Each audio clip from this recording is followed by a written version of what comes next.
I'm ready, boss. Welcome everyone to this regularly scheduled board meeting of South Tahoe PD. Could you all please stand and join me in the pledge? I pledge allegiance to the flag of the United States of America and to the republic for which it stands, one nation, under God, indivisible, with liberty and justice for all.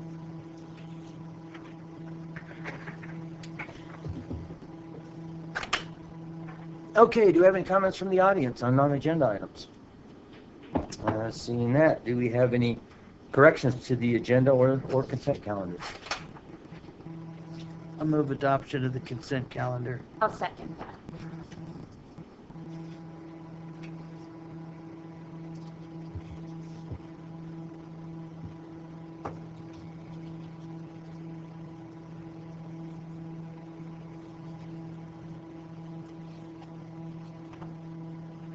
And that passes 4-0.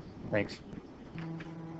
Okay, item 6A, wastewater treatment plant emergency generator replacement project.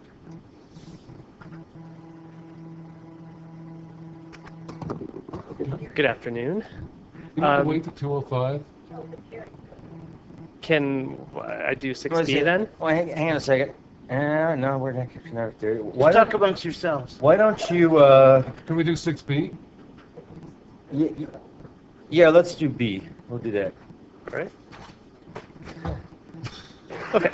So item 6B, I am asking that the board approve the list of named products to be listed without alternative in the contract documents for the wastewater treatment plant emergency generator replacement project. There's one item on the list. It is the Caterpillar generator, which is the main piece of mechanical equipment for the project. The reason that we are asking for this to be a sole source, it complies with findings number 2 and 4 of our purchasing policy. So we have an existing generator of the same size out at the Luther Pass pump station. It's a Caterpillar generator. This would make it easier for our maintenance department to have similar, familiarity with the equipment for one, but also replacement parts and repair parts would be compatible between the two units. And then also for finding 4, the reason that one is listed is that our voltage at our treatment plant is a uncommon voltage in the industry these days, and so we have to get a custom-made generator to accommodate that, and there are only 2 manufacturers that can accommodate that, and our staff has had negative experiences with one of the manufacturers, so we would like to make sure that we don't end up with that generator for that large and important of a generator for the treatment plant. So in compliance with our purchasing policy, the board needs to concur with the findings, and before I can list that in the contract documents as a sole source item. Okay, anybody have any questions on that? I did forget one thing, actually. We are also in the process of pre-negotiating with that manufacturer to get a firm price that they will hold through bidding, so that we are comparing that to previously competitively bid projects to make sure that the price that we get is competitive. And I just got the first quote in yesterday, so I haven't finished my full review on that. But as of right now, I'd say it's looking like the price we got is in line with what was estimated for the project. So it shouldn't have any adverse impact on the overall budget of the project. Could I ask a question? Just on a practical level, if our plant is operating at a voltage that's different than others, and it looks like the generators, things are going to go out of business at some point. It's kind of like having no support for your computer system. It must be less expensive for us to keep doing that than it would be to switch over. Yes, to switch over is, we have no control over what the incoming voltage is coming in, and we could do a step-down transformer, but we don't have to step down that much. It's our voltage is just a little bit strange, and so it would be a custom transformer. And also with Caterpillar, they've been in business for several decades, I believe, and I don't believe that there's a threat. They're that not they going to would go out quit of making business. those, huh? Right. Okay. That's interesting. I didn't know that. Been here a long time, didn't know it. It was actually kind of surprising to me as well, but apparently, 12 kV and 15 or 25, but we're at 14.4, so we're just a little bit odd. Any idea why? I'd have to ask Liberty that. Okay. Just one of those things that's been that way for a while, and it is what it is. That's my understanding, yes.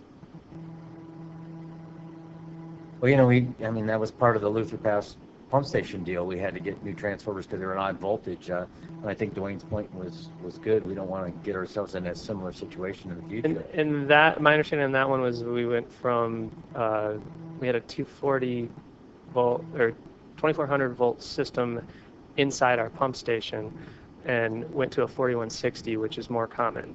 And so what we will have coming into the plant with the generator, it'll come into the new switchgear and it'll step it down to 4160 throughout the plant, which is common.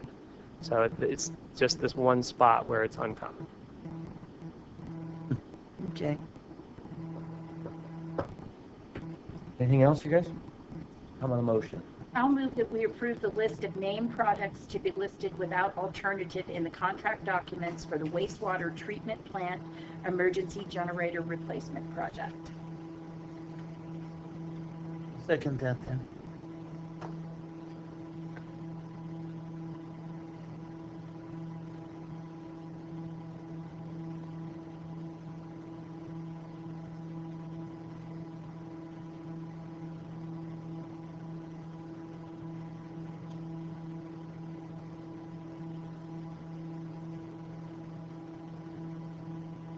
We did it.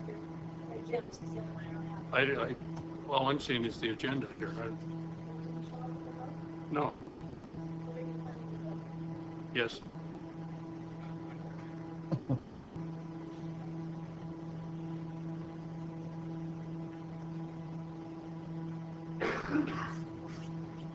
Okay, that passes 4-0. Now, it just showed up, but not before. Okay, so now at this time, I would like to open a public hearing to receive comments on the designation of the wastewater treatment plant emergency generator replacement project as substantially complex under public code, blah, blah, blah. So it's open, so now you can give your spiel. All right. So to talk more about the generator project, we wanted to designate this as a substantially complex project due to what we're attempting to do. I mean, replacing the generator and the incoming switchgear for the treatment plant is very complicated. It's going to require a lot of coordination with operations and the contractor to keep everything online and powered up.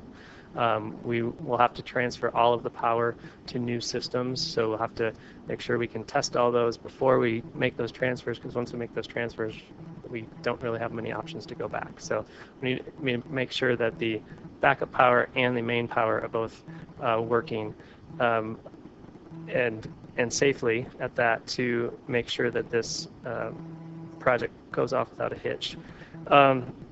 So a 10% retention seems warranted on this project. In addition to the complexity of it, we also have a multiple construction season project for this, and so there'll be all of the TRPA requirements with grading season, and being able to get all of the work done in the first grading season that we need to continue through the winter and into the second grading season will make it definitely more complex for the contractors dealing with this project and bidding on the project. As I mentioned, we need to keep, since it'll be in the treatment plant, we have to keep all of the treatment plant running during the entire project and make sure that we can treat our wastewater sufficiently and adequately, as we always do.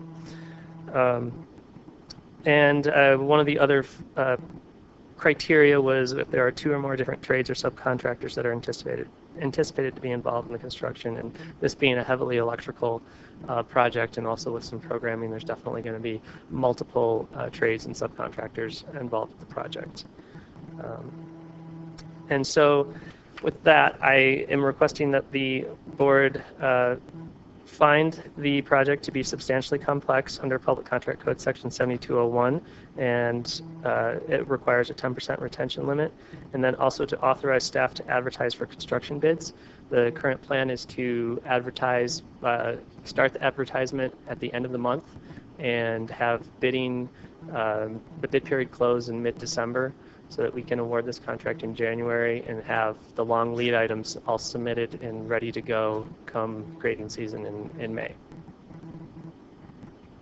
For your project? It will be a 2-year project. Regarding that, because if you look down at where it says budget amount available, it roughly has about half the amount. The remaining amount is budgeted into the following fiscal year.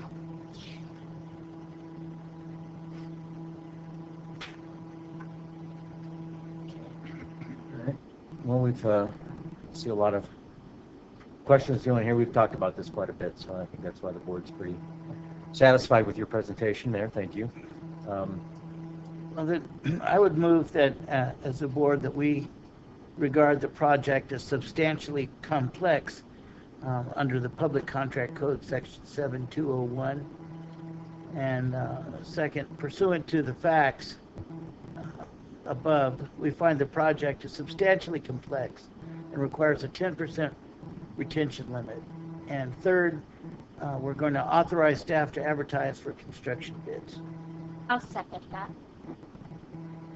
Do we have to close the Yeah, I was going public to say, hearing I was going to close first the public before we hearing. vote? If that's, Okay. we're all good, I'm going to close the public hearing until closed, so we can vote now.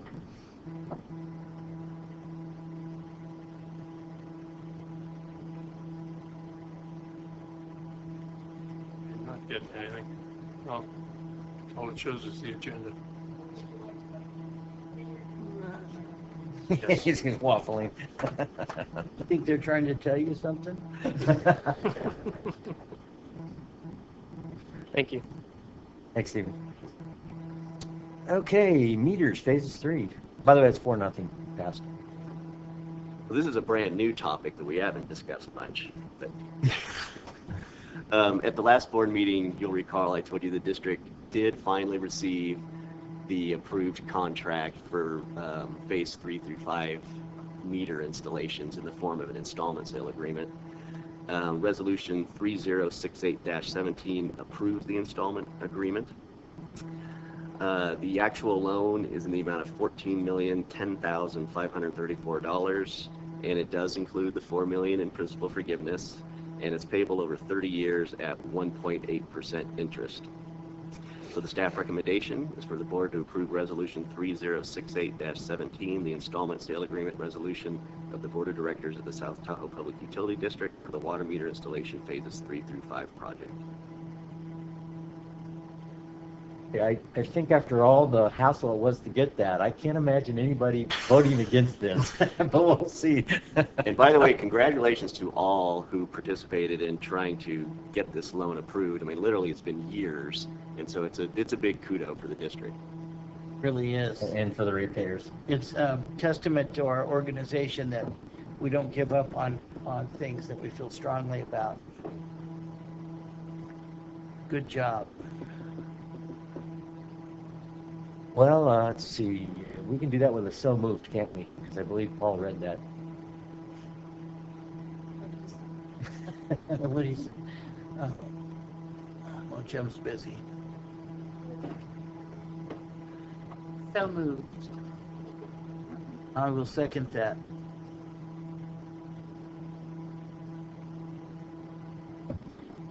You online, Jim? Yep, All she right. fixed it. Okay. Thank you.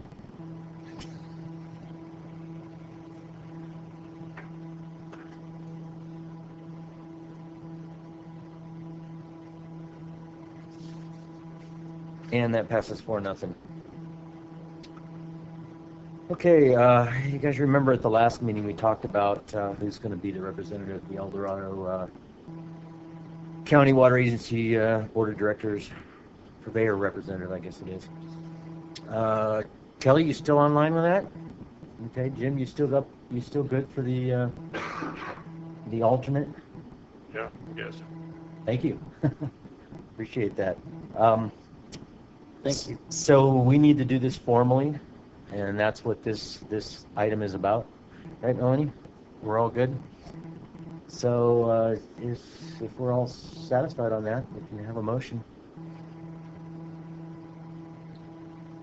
I move that Kelly be appointed the director to serve as our purveyor representative, and that our alternate be James Jones, and that we adopt resolution number 3069-17 supporting the appointments.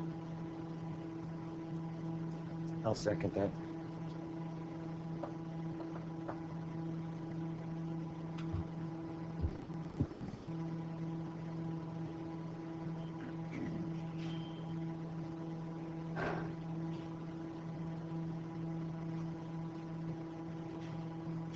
And it passes 4-0. Thanks. Okay, Shannon, give us the bad news. All right. So we spoke about this briefly in the last board meeting, specifically manhole AT1 over at the Tahoe pump station. You can see where this pump station is located here, Lake Tahoe Boulevard. Here's the pump station. Meeks is over here, and we're out here in the meadow.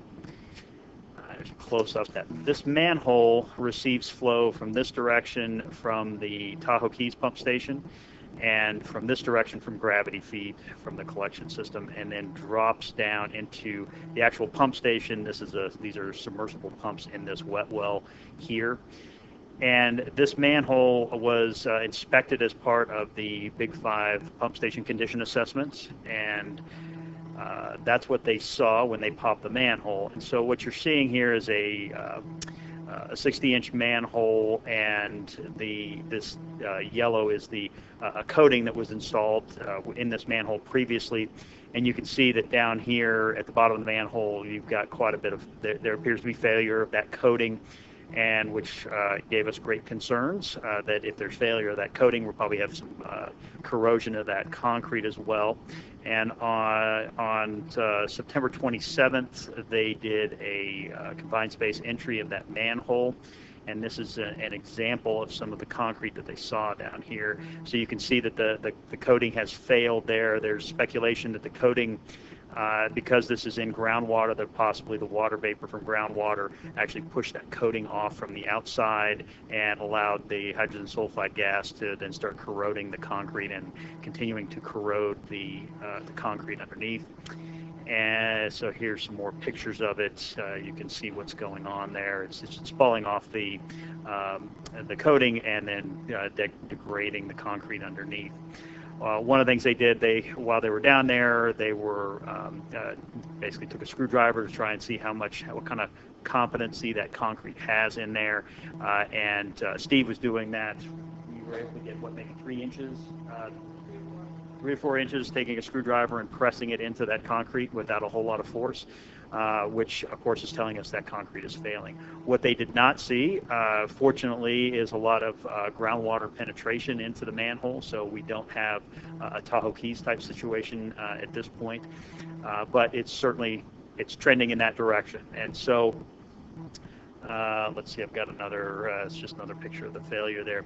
And so this is not a condition that we want that we see as, we're not recommending that we risk this and kind of go forward to see what happens. We're recommending that we do an emergency repair on this manhole. Steve, working with Carollo and with district staff, have identified a potential product called Armor Rock. It's a polymer concrete, so instead of the cementitious material in it that is normally in concrete, it's a polymer. And it's not really reactive to hydrogen sulfide. In fact, it comes with a 50-year guarantee. Because it's a 5-foot diameter manhole, we've got a bunch of room to work in there. This is a fairly thin wall, and essentially what you would do is clean this manhole out and lower it in, and then pour grout on the outside of that to seal the manhole back to the new manhole back to the original manhole. You put this polymer concrete cone on top of it, and basically you would have inside of this existing manhole, a brand new manhole that's made out of polymer concrete. And so I think it's a product we've looked at. We've spoken with White Rock Construction, and they're interested in doing the work. We're currently under contract with them on currently on the hydrants project. We have our initial estimate on this work was really something we kind of pulled out of the air at $100,000 just to give it some sort of scale.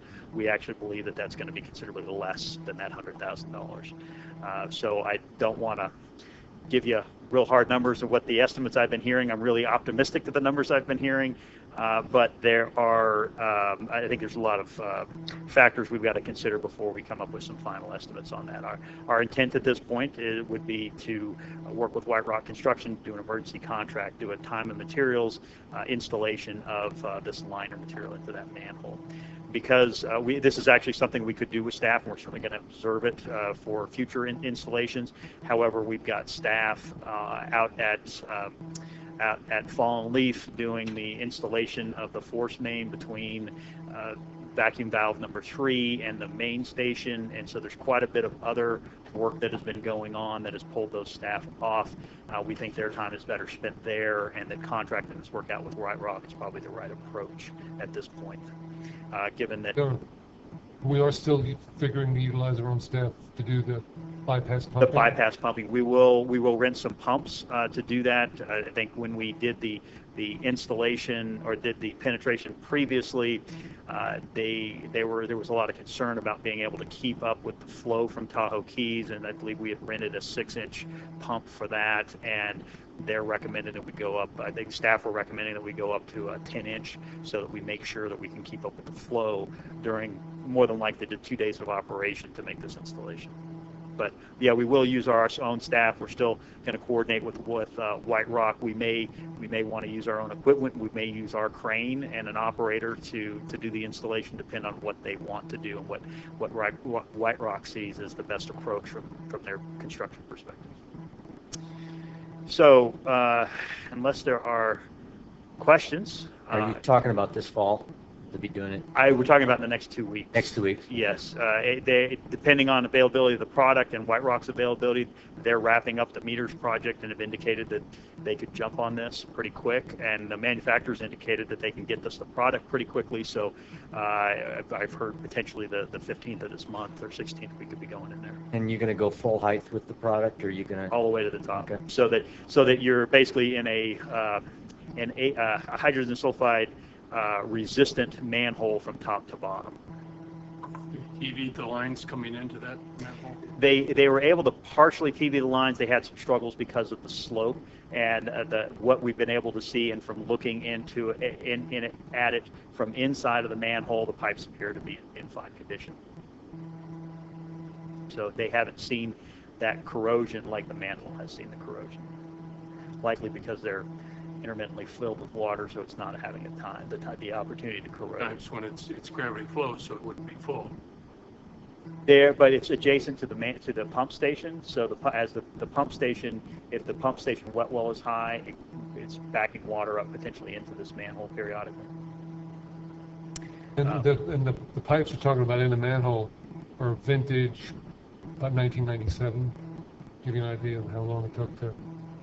Yeah, but if you remember, this wet well was added in the 90s, in 1997. This large wet well was added, and it wasn't the original pump station that was there. So the action we're requesting today is to determine an emergency exists pursuant to section 1102 of the Public Contract Code. That's item 1. Item 2 is determine substantial evidence that has been presented to authorize an exception be made pursuant to section 22050 of the Public Contract Code that this emergency will not permit a delay resulting from a competitive solicitation for bids, and that this action is necessary to respond to the emergency. Adopt resolution number 3070-17, delegating authority to the general manager and assistant general manager / engineer to order any action necessary to respond to this emergency. Number 4, determine this project is exempt from California Environmental Quality Act pursuant to Public Resources Code, Section 2080B2 and 4, and authorize filing a notice of exemption. Approve expenditures necessary to start emergency repairs of up to $100,000. So moved. I'll second that. Anybody have any other discussions on this before we vote? We're good? Okay. Choice, do we? What's that? Don't have a choice on this. No, it looks pretty ugly, doesn't it? That the screwdriver penetration test is that's the big concerning. What would you say the F prime C on that concrete is? I'll let you make that statement. No, we're a big zero. Aye. I think we should have stuck with that. See if we can get another year out of this manhole. Is that what you said?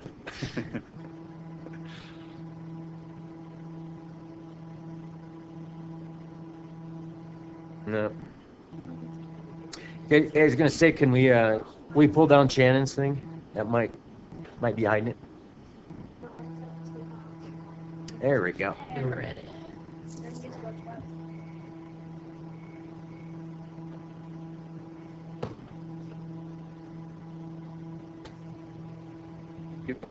Thanks, Shannon. And that passes 4-0.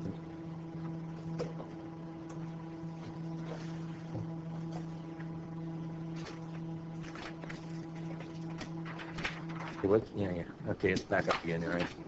We're good. Okay, I guess that moves us to payment of claims. I move to approve payment of claims in the amount of $3,198,307. People are rapping. I'll second that then.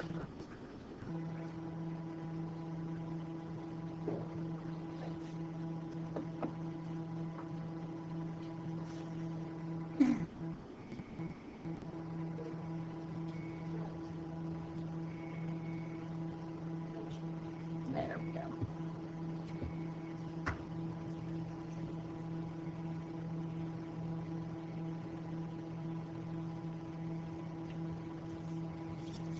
And that passes 4-0. Do we have any standing and ad hoc committee reports? Just confirm that there is a scheduled meeting with the city council on October 20th. On the 20th. And you're available to sit in for me. I'm going to be on vacation. It's here at the district at 9 o'clock, conference room 1. Yeah, in terms of the site? Yeah. Yeah, and I think we might change we'll talk to see what they say, might change the frequency of it, a little less frequent. I'm actually going to be gone up until probably the day before, the day before our meeting, so I'll walk in completely uninformed on everything, so it'll be perfect. So for staff, any thoughts of topics that you want brought up, set forward them to Shannon? Right now, we still only have the one about the providing coverage out here, right. security for a snow globe in front of our parking lot, so our operators don't have to wear badges and Well, I have pretend to be sheriffs. I have one subject. The Brooke Lade, I talked to her just briefly, and she said that she would like to bring up because they tore down the Super 8, I think it was, or the Knights Inn. Knights Inn, yeah. They have a lot of sewer units, and as we've talked about, the district has gotten a lot of credit for having cut our sewer connection fee in half. One of the other things that people are looking at, including me, is looking at how we might allow people to transfer. And they would like to, because they can't gift public funds just like we can, but some of those sewer units were bought at a low enough price that they might be able to do some transfers into an affordable project and make it more affordable. So it's probably time for us to start looking at that. So I know that she was going to bring that up. She told me she would. So that's the other subject. Yeah, and just so you guys know, Paul Hughes and I have attended 2 meetings in terms of over at the Prosperity Center at the lab, and we brought up the fact that we have been talking about doing something along those lines of, waiving transfer fees or literally allowing transfer of sewer units from property to property. If you remember, when we did away with the program, I think almost 10 years ago. Right now, anybody would for right now, they have all these extra sewer units on that property, and under the current ordinances, they can only use them on that parcel. They don't have to pay for them, and they're in excess, but they only can be used on the parcel. So we've got to come up with a new ordinance to allow either governmental agencies or anybody involved with a low-income workforce housing, some kind of a project designated by the community as such, to allow them to be transferred in to support those. We've told them that. Or just everybody. I don't care. Yeah, I mean. We start getting money from them once they're in use. But just in terms of, in my thinking, after attending those meetings, the reason why I'm still talking along the lines of, kind of a restricted use is, part of the discussion of those meetings was the community needs to incentivize the kinds of housing projects that they want. And so if you allow the sewer units to be transferred for any project, then some $1 million condo project then the transfer of sewer units would be available to support that. And if we want to encourage lower priced housing to match the needs in the community, then you need to incentivize that and not incentivize a more much more expensive type project. You would also get market forces kicking in if there was a secondary market to sewer hookups, then suddenly those commodities would be worth more, up to, based on what it is paying full price. There'd be some kind of a discount for the private market, but it probably wouldn't be that much of a discount. Yeah, that's right. And I think there was a black market in the past when we had, the sewer unit transfer, it was about half credit. Because the idea is the sewer units had bought capacity in the treatment plant, but if you move them around town, it wasn't necessarily the case with the collection system. You could move it to a part of town where the pump station and the sewer lines You were. have to buy a lot and then maybe donate it to the conservancy or something. Well, that was one of the very frequent places where people generated sewer units, extra sewer units. Yeah, but you had to have the So extra you sewer bought the units. lot that had the sewer unit, and then you And transferred it, and the other transferred, one went to right. the conservancy. Yeah. Yeah, I want to do some heavy thinking on it. I certainly think we ought to follow along that line. We're getting a good reputation out of it, and I'd like to see them put back into use where we get revenue from them. That would be nice. So anyway, and I guess along that same line, it's the same as my report. Is I read that 15 bills have been passed regarding housing, so we probably ought to find out how they affect us. If you guys haven't already, and you probably have. For my skimming them over, it didn't seem like it would that much. I don't know what you think, Shannon. Yeah, it didn't look like it. I talked to Kevin Fabino. I think it's Fabino from the city. He says, "Oh, we're not going to do any of that. We're not going to incentivize anything." And I thought, well, you'll see. And he says, "Oh, none of those laws will apply to us. TRPA will take care of that." But so we probably And actually, need to he's work. probably correct. He's probably correct. TRPA somehow exempts Yeah. themselves from everything. Well, Paul and I, we brought up what is it, the accommodation unit? Accessory accommodation units, that we were, even before the bill, I guess it was a modification to the bill that now requires the special districts to comply with it. The original bill didn't, it was just cities and counties. But even before that, we had put it out there that the utility district was ready to step up to the plate and not charge capacity connection fees for anything that fit that description. And the feedback we got was TRPA was in charge, and you could tell that they weren't spending a whole lot of time considering adopting it. Even for employee type housing, it's gotten so bad. I went into a business the other day and I recognized the employee as being notoriously, like many times, arrested for embezzling from employers. And I just asked the owner, I said, are you aware that you've got an employee that's a problem? He says, yeah. He says, we can't find any other people to work for us, so we just watch them. Oh my God. So we're down to the nubs there when it comes to employee housing too. Okay, All right, well, Just want to add? The other thing I was going to add quickly regarding addressing an ordinance to allow the transfers. Just after hearing all the discussion at these meetings, I think it's probably best to wait until maybe some sort of actual project has been proposed, so we know what we're dealing with, instead of trying to develop something now that's just a catch-all. I think we ought to be ready myself, but as long as I guess the timeline would work out. In other words, it wouldn't take us too long.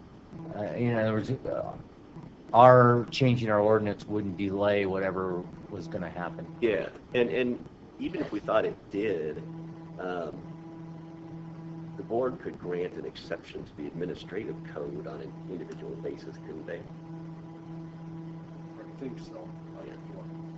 I think we ought to make it simple and just pick something like, in the event that the county, city, or TRPA or other agency determines that a project meets an affordable, Well, see, that's the thing. that Nobody would be- knows what that Yeah, definition is. define Yeah. affordable, right? Yeah. right, well, we would let them define it, and that would be our trigger.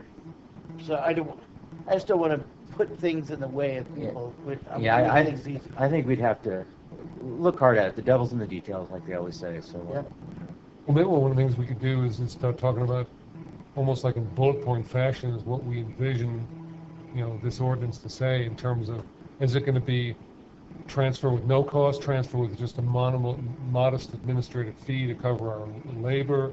Is it going to be a partial, what type of individuals or entities are eligible to donate these or transfer these sewer units off their property? What type of projects can receive them? I mean, it seems like there'd be 6 to 10 bullet points, crafted that we have to decide, how this ordinance is going to look, and then while we wait for a definition of kind of the receiving project. I like that guy down in town that's got the little restaurant bar thing, coffee bar, and people are trying to put money in so he can afford sewer units so people can sit inside his building. That might have been a situation where he could have purchased some units and there'd be a transfer fee or something. I see what you're talking about. We could create a commodity accidentally, but I think we could do some thinking on it and come up with something. I'd like to see something in place versus reacting. I think we ought to wait, as Paul's saying, until we have a better idea where they're going.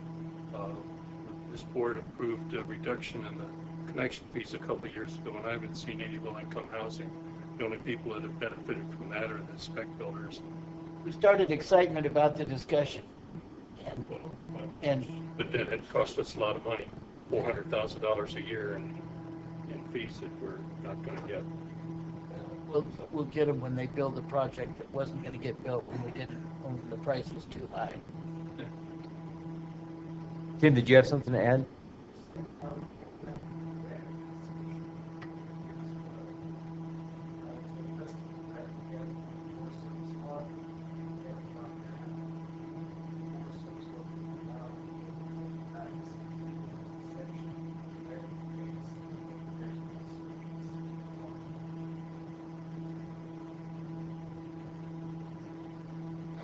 That was just approved at the board level then?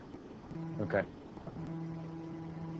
So obviously that creates a, the concern is when you do exception. So the exception is if you have a structure and it burns down and by some regulatory constraint, you cannot rebuild on that site.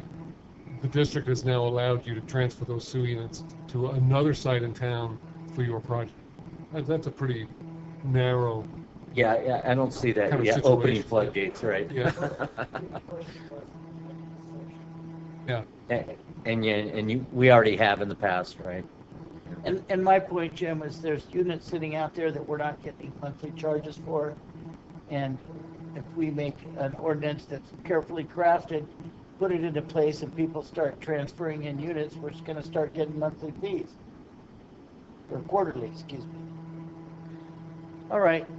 It looks like it'll be a good discussion to have. Well, if anybody comes up with anything they think we need to add to that agenda, prior to the meeting, just let either Richard or Shannon know, and we'll put it on there. Any board member reports? The only thing I have to say is I'm going to miss the next agenda review, and Kelly has been nice enough to fill in for me, so give him hell.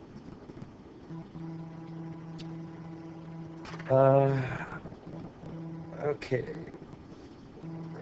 Well, Kelly, since how you've been the our representative on the El Dorado County Water Agency for about 10 minutes, you want to give a report? I went to the last meeting, but that was prior to our last board meeting, and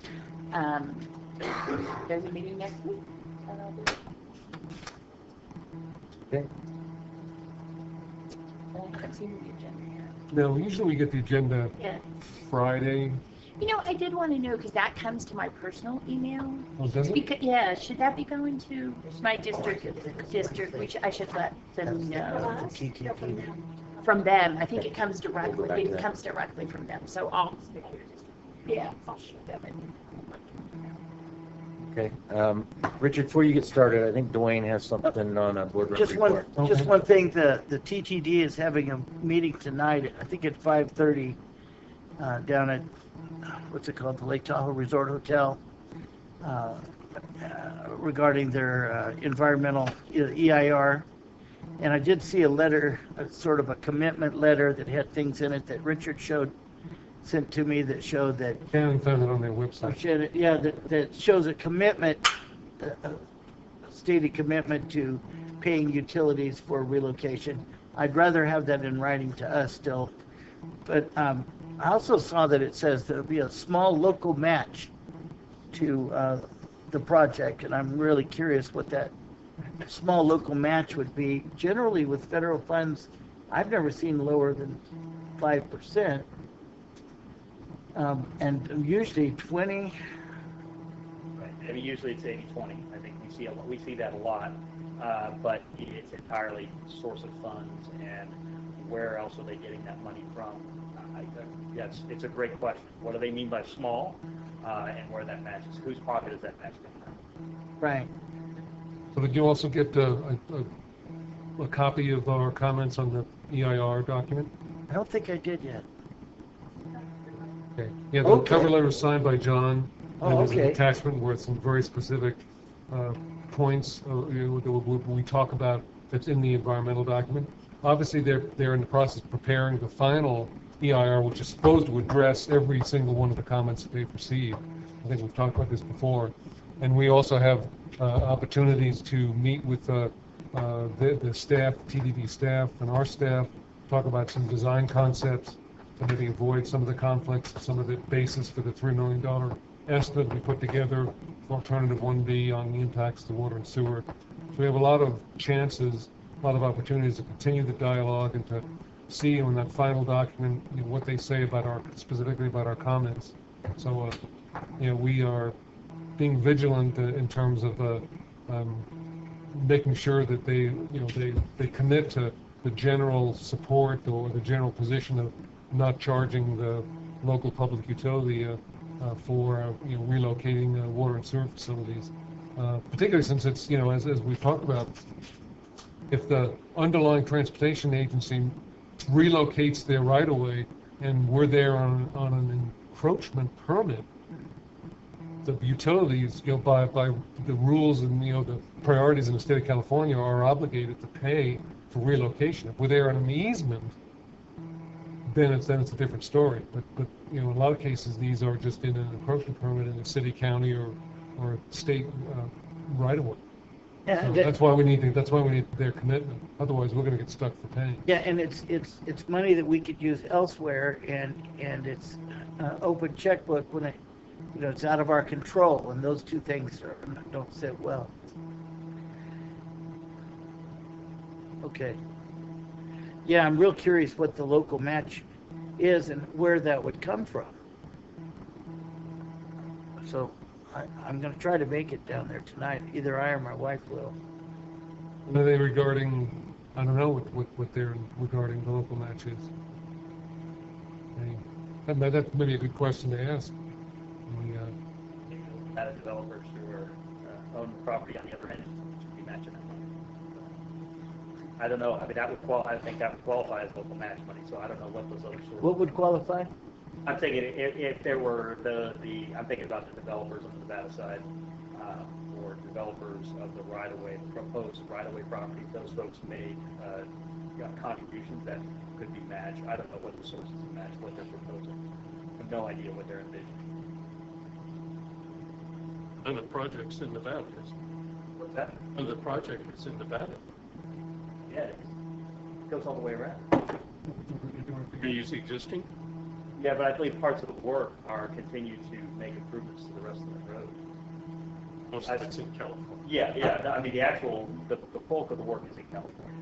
And maybe I'm wrong about that, but I thought there were improvements to the rest of that loop that do take place in Nevada. They're fairly minor modifications, but they're Very least where the loop ties back into 50. right. yeah, there probably isn't any relocation of housing or businesses on the Nevada side, but I think there's some improvements to the road. Yeah, The they're not intersection. leaving the stop sign at Van Sickle. And they also, On the state line there. they mentioned that only about 6 businesses would be affected in this letter. And 6? There's probably 25 businesses in the Crestview Center there. I don't know how many in the Heavenly Village. If traffic's diverted around you, you're affected. They probably meant relocating. Yeah.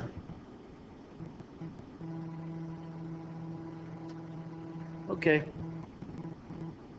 All right, public outreach. I just want to let you know, Shannon and I had the opportunity to go talk to the Sons in Retirement Group, which is for clubs, service clubs, that type of thing. It's really the largest group we usually talk to, other than maybe governmental agency, governing board meeting. It was it's quite a big group, very engaged, lots of questions, and some of the membership are from the Carson Valley, and so and the Nevada side, so we get more general industry questions and sort of parallel, is it parallel situations to what we have here. So we did that the other week, and yesterday we had a very good tour from Alpine County. We had one of the supervisors, Ron Haynes, Richard Harvey, the ex-health officer over there, and he's on the contract commission, and a gentleman who's in the watershed group in Alpine County, knew their staff member, come tour and spent 2.5 hours and ended up, Jeff headed up the tour with Cristiano, the chief plant operator, and Brian in the lab, and they gave an excellent discussion of our facilities, and I think the guys from Alpine County said they were very, very impressed with our operation. I think in the comparison with what they have in Alpine County, they were, it's a night and day difference, particularly in the laboratory.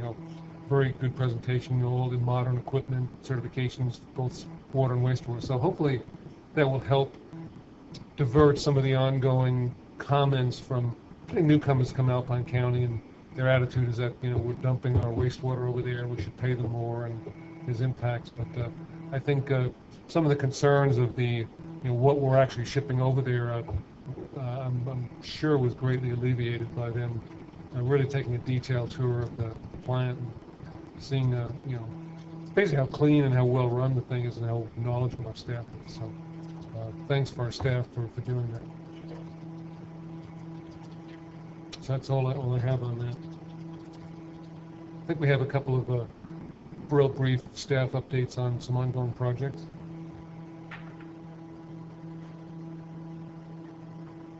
Good afternoon. At the time of the agendas being due, there wasn't a whole lot of change, but in recent days we've had some changes to pump number 3 at Luther Pass. That's the 1,000 horse pump that I've talked about before with the rotating element. Well, let me back up. They had it rebuilt, the casings all remiked and back to factory specs. We had a rotating element that was on our shelf for roughly 20 years that we put in, and that's the one that blew apart. So in the last few days here, we've gotten some estimates from Martech, and believe it or not, we actually got one from FlowServe. And it took Julie to call them up and do it, so I don't know what she does with people, but they answered right away, finally. We've been waiting for weeks, and they gave it to her in 3 days. But Martech gave us a quote, and it is $67,305 plus tax plus freight. So roughly you're looking at around $75,000. And what that includes, and Martech is the one who rebuilt the pump originally. So what that entails is basically a rotating element that everything is new except for the impellers, which are in what I understand to be excellent shape and can be used and be just fine. FlowServe pretty much has the market cornered on the Byron Jackson pumps, like I've stated before. So if we needed new impellers, we'd have to go through them. But we had 3 sets of impellers from previous rotating elements that we set down. The gentleman down there looked at them and feels that these impellers are in excellent condition and will last a long time. So we've got a quote from FlowServe, and all said and done for a brand new rotating element from them, which includes impellers, everything, is going to be roughly around $125,872. So on top of that, though, on pump 3, because we had the casing all redone, they built it back up to factory specs, things like that. A rotating element from FlowServe, we just can't take and throw into pump 3. It has to be taken down to Martech, or Martech needs to give us the specs, but the wear rings now have to be cut down in order for that rotating element to fit in pump 3. So in other words, pump 3 and pump 4 are identical pumps, but technically they're a little bit different, and the wear rings is why. So we got a quote from Martech on that. So we would be paying the $125,000, or roughly, for FlowServe for a new one, but we would have to take it either to Martech or have Martech give us the specs, or have FlowServe wherever we bought it from. But for them to do the work to get it cut down for pump 3 would cost us another additional $19,858 plus tax plus freight. So all said and done, you're looking around $150,000 for something like this. But I'm still checking into it more. I called the gentleman yesterday at Martech and asked if what we want to do is we need to get pump 3 running. So with Martech, it's only a 6-week turnaround for this new rotating element. FlowServe's turnaround is 18 weeks. So we've decided to go with Martech, go ahead and use the impellers that we have so we can get it going, being that it's October and we're almost into the snow season again. FlowServe, we want to take a look at having pump 3 going, but we'd also like to have another rotating element on the shelf. So we'll come back at a later date to talk to you about that. But we're not quite sure yet if we're going to go through FlowServe or try to go through something like that and get brand new everything, or the extra impellers that we have already may work and may save us some money. So at this point, I'll come back at a later date, but I wanted to keep you guys updated on what the progress is with the 1,000 horse pump out there. So Chris, on that, the FlowServe rotating element, is that something we have time that could be in the next budget cycle, so we could put that as a capital, not as a capital project, but as a pumps project in their budget, so we can budget for it? you probably could, but you're going to be waiting all winter without an extra one. No, I mean, go ahead with Martech work, like you proposed, but then if you want to get another rotating element, manufactured by FlowServe, something we can put off until we do budgets next year, and so it's but something we could budget for going forward. I believe so. I mean, you're obviously taking a chance because we won't have an extra one for a certain amount of time, but with everything new, you know, it should be okay. So, any questions? That's up to the experts. Thank you. Thanks, Chris. Well, I think that brings us to the end, unless there's any other staff, anything from our attorney? No? All right, you can see the past and future meetings, and if there's nothing else, we can adjourn this meeting. Thanks.